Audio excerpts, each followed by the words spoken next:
So the third sorrowful mystery of the Rosary is the crowning of thorns.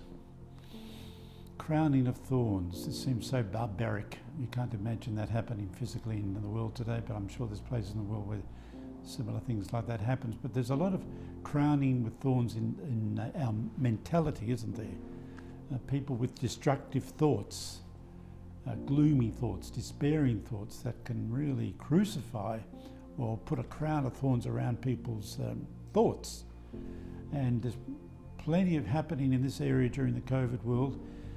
We're hearing that so many of our counselling services are really overly booked, and we pray for people who are helping people practically and professionally in the area of mental health, and we think of them particularly in this third sorrowful mystery, the crowning of thorns.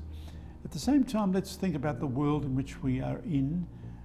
We never hear much, do we, of what's happening in Africa and Latin America, what's happening in the Middle East, apart from theatres like Afghanistan, and we often just have rather a blinkered view on what's going on but there must be extraordinarily difficulties happening far more than us in a rather a privileged land like Australia.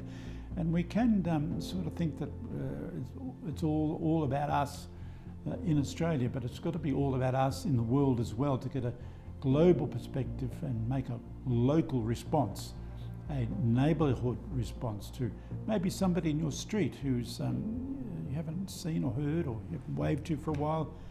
Maybe this is a time just to reach out. All you have to do is a wave from as you pass them by, simply as that, a big smile on your face. So with people not having much contact with each other, those gestures of affection are very much appreciated and will relieve the crown of thorns, I'm sure, in many people today.